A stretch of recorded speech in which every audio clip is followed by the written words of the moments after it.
My name is Clara. I was 16 when I started to feel like something wasn't right around our house at night. It was small at first, a shadow in the yard that disappeared when I turned on the porch light. A faint shuffle through the grass, just out of sight. Once, I heard what sounded like a fingernail tap against my bedroom window. So light I almost convinced myself I imagined it. Weeks went by without anything worse, and I told myself it was just neighborhood kids. Then came the night I'll never forget. It was a Friday, and I was up late on the computer in my room. The house was silent except for the quiet hum of the monitor and the occasional creak of wood settling. My parents were asleep at the other end of the hall. Even our dog hadn't moved from his spot at the foot of their bed. At some point, I glanced at the clock. 2:07 a.m. That's when the doorbell rang. Not a knock, a single sharp chime that cut through the stillness of the house. I froze in my chair. The glow from the screen felt suddenly too bright, like I was sitting under a spotlight. For a few seconds, I didn't move. I was sure I must have imagined it. But then I realized I was holding my breath. I slipped out of my chair and padded to my parents' room. The hallway felt longer than usual. Every shadow stretched thin along the walls. I shook my dad's shoulder and whispered that someone had rung the bell. He blinked at me, half asleep, and said he hadn't heard anything. My mom stirred, confused. Even the dog barely opened an eye. They told me to go back to bed, that it was probably nothing. I wanted to believe them. I walked back to my room, trying to convince myself it had just been some kid pulling a prank. But the air felt heavy, like the house itself was waiting. I sat back down at my desk, but I couldn't take my eyes off the window. The blinds were half open, and beyond them was only darkness. I imagined a face pressed against the glass, just out of sight. Eventually, I turned off the monitor and crawled into bed. I tried to sleep, but I woke up several times, uneasy, listening. When the sun finally came up, I went to make coffee.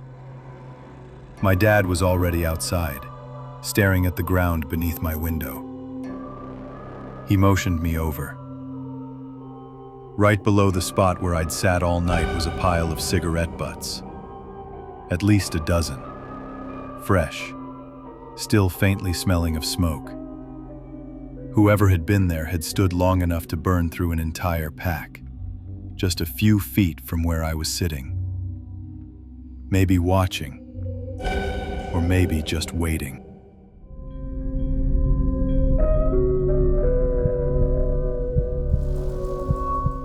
My name is Daniel, and I should have known better. From the outside, my life looked steady. A wife who loved me, a 1-year-old son, a good job at the hospital. Then she arrived.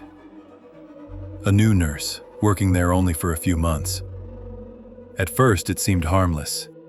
A quick smile across the hall. A look that lasted a little too long. But the smiles didn't fade as fast anymore. She started showing up near my desk, even when her shift was over. Small things, easy to brush off at first, but together, they felt planned. That's when it stopped feeling harmless. One bad choice slowly turned into an affair I couldn't explain away. What I thought would be a single mistake became nights I had to hide, texts I had to delete, and stories I had to invent. Each lie felt heavier than the one before. And in a hospital, secrets don't stay quiet. Whispers move through hallways faster than words on paper. I told her it had to end, that it was a mistake, that I couldn't see her again. She didn't hear mistake, she heard replaced. The messages started right after. Why are you ignoring me? You don't get to walk away. Then more came, at every hour. during breaks at work, in the middle of dinner with my family, even while I was holding my son. When I stopped replying, she began showing up at work. Not to help, just standing at the far end of the corridor, watching. And then she found my house. First, it was flowers on the doorstep, then a note tucked under the wiper of my car. One evening, after taking my son to the park, I came home to an envelope pushed under the front door. Inside was a photo of him, taken that same afternoon. Underneath, in writing I knew too well, "He looks just like you." My stomach turned cold. I thought about telling my wife everything. But how do you explain months of lies just to describe the danger outside? Nights became heavy. Sometimes a dark car sat across the street, lights off, engine quiet. I told myself it was nothing, until the night I woke to a faint scraping at the window. I pulled the curtain back. She was standing there, not knocking, not moving. Her hands pressed against the glass, her eyes fixed on mine, calm, steady, like she had all the time in the world. I wanted to call the police, but every excuse knotted in my throat. How could I explain why she was outside without revealing everything? So I stayed frozen, only inches from her, the thin glass the only barrier. Then my wife's voice called softly from the bedroom. She didn't know what was happening. She just said my name. That was enough. The nurse stepped back, her outline melting into the dark. She never came back to the hospital. She never parked on my street again.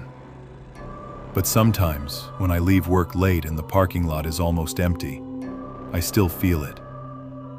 That quiet pull to look over my shoulder, half expecting to see her waiting for me to slip, just once.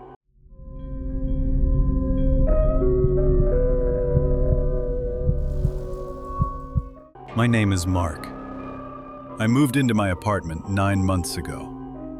At first, it felt perfect. Quiet building, short walk to work, a place where I could finally breathe on my own. Most nights were the same. Come home, make a quick dinner, maybe watch something before bed. I liked the calm. Then, small things started happening. I'd come home and my toothbrush was wet, though I hadn't used it. Shoes were moved, drawers left slightly open. I told myself I was careless. Maybe I'd rushed out and forgotten. Until one evening, my phone went missing. I tore the apartment apart, checking every pocket, every cushion. Hours later, I found it under my bed, screen lit, camera roll open. A new picture waited there. A picture of me, asleep. My stomach dropped. I needed proof, so I bought 2 small cameras. One for the hallway, one for my bedroom. The next day, I left for work as usual. Everything looked normal when I came home. Lights off, door locked, nothing out of place. I sat at my desk and opened the footage. First, the hallway. The door eased open, slowly. Someone stepped inside. They didn't rush. They moved like they belonged there, fingers sliding along my shelves, opening drawers, lifting my jacket from its hook. Then they walked into my bedroom. The figure stood by the bed, staring down at me for a long time. Minutes passed. Just before leaving, they turned toward the camera, looked straight into the lens, and smiled. My hands shook so badly I almost dropped the mouse. I called the police, barely able to keep my voice steady. They searched everything. No sign of forced entry, every lock untouched. But one detail made my stomach twist. The door had never been broken into. I changed the lock that same day, trying to tell myself it was over. Still, on some nights, when the floor creaks or the handle shifts just slightly, I wonder if the person who once held that key might be waiting for a chance to use it again.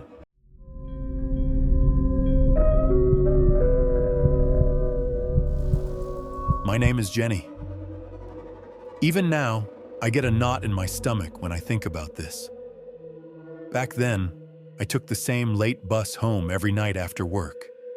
It was quiet, flickering lights, empty seats, the kind of silence that makes you hear your own heartbeat. That's when I started noticing him. He always sat 3 rows behind me. Never closer, never farther. Just there. At first, I thought it was coincidence. But night after night, he was in the exact same spot, hands resting on his knees, no book, no phone, just watching. Always the same green coat. I tried to break the pattern, got off one stop early, took a different route home. The next evening, he got off at the same stop, a few paces behind me, not close enough to speak, but never letting the distance grow. His footsteps matched mine, steady and patient. My chest was pounding. I grabbed my phone and called my boyfriend, talking loud enough for anyone nearby to hear. He tried to calm me, but he was miles away. That night, the footsteps finally stopped. For the first time, he didn't follow. I wanted to believe it was over. The next evening, I avoided the bus completely and slipped into a corner store instead. I pretended to browse, moving between shelves, trying to keep the door in sight without making it obvious. The clerk asked if I was okay. I opened my mouth to answer, and the bell above the door rang. He stepped inside. My hands started to shake so badly I almost dropped what I was holding. I slid a little deeper between the shelves, trying to hide while keeping him in view. When I finally forced myself back out onto the street, he was across the road, motionless, staring. That was the last time I ever rode that bus. After that, I biked home whenever I could. But sometimes, walking home late, I still hear it. Quiet steps behind me, keeping the same pace. And I never know if it's just another stranger or if he's still there, waiting.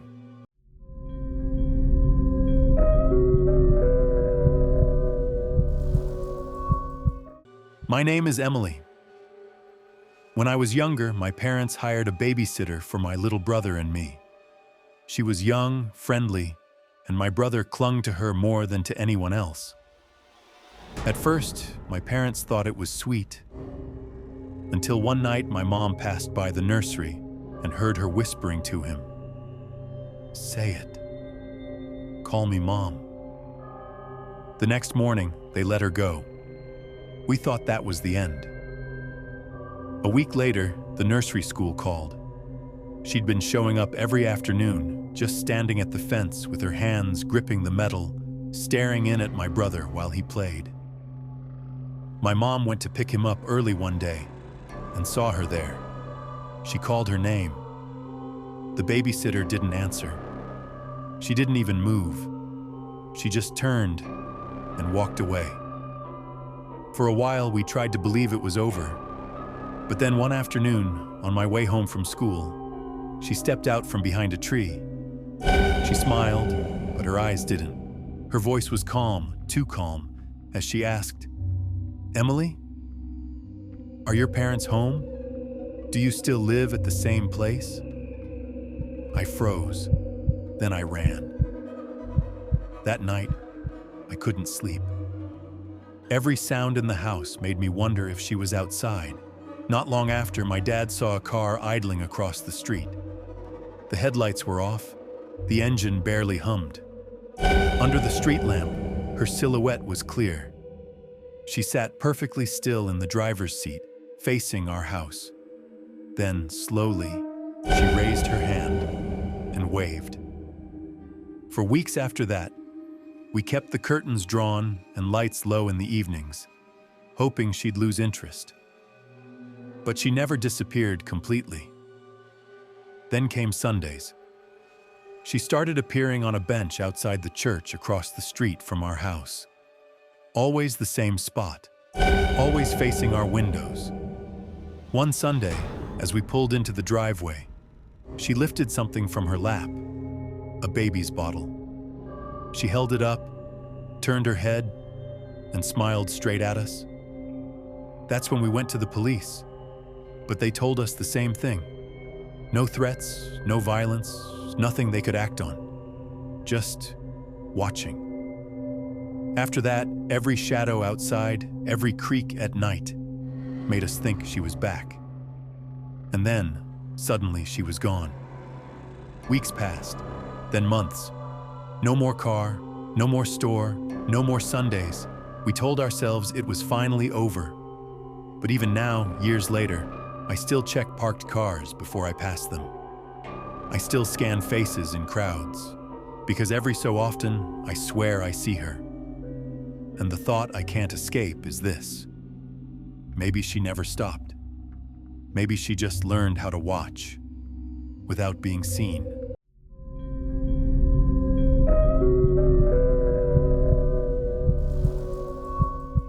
My name is Lauren. Owen and I started dating when I was 12 years old. We did everything together and were so in love. Our moms even became best friends. It started in October 2020. About a year into our relationship, we got a text from a number I didn't recognize. At first, it seemed like another student. It said my boyfriend Owen was going to leave me, that he liked someone else. I ignored it, but the texts kept coming. Day after day, night after night. 30, 40, sometimes 50 messages. They didn't just insult me, they tore me apart. And they used a name only people close to me ever said, Lo. That's when I knew this wasn't random. It was someone close. Owen and I tried calling back. No one ever answered. Then the messages got darker. They said I was nothing, that the world would be better off without me. Even when I turned off my phone, it felt like the words followed me. One night after basketball practice, I got a text. You played awful tonight. Everyone saw it. It hit harder than the others, because it was true. Someone was watching. Soon after, a picture arrived. It was me, sitting in the school cafeteria earlier that day. Same clothes, same table. My face had been scratched out. Underneath, you don't belong here. That's when I realized whoever this was, they weren't far. They were right there. Police got involved. They suspected everyone. Friends, teammates, even teachers. They searched Owen's phone more than once. Nothing pointed to the stalker. Months dragged on. Then investigators traced the app that hid the number. The night they came to our house, I was standing in the living room. My mom wrapped an arm around my shoulders, telling me it was going to be okay. The officers looked at her, then at me, and they said the words that froze me. The messages, the pictures, all of it came from your mom, my coach, my own mother. She'd been at every game, every practice, sitting right beside me, comforting me with the same hands that typed the words, telling me to disappear. Later, she claimed she was protecting me, that she didn't want me to grow up too fast. But how do you explain the scratched-out photo? The messages telling me to die? You don't.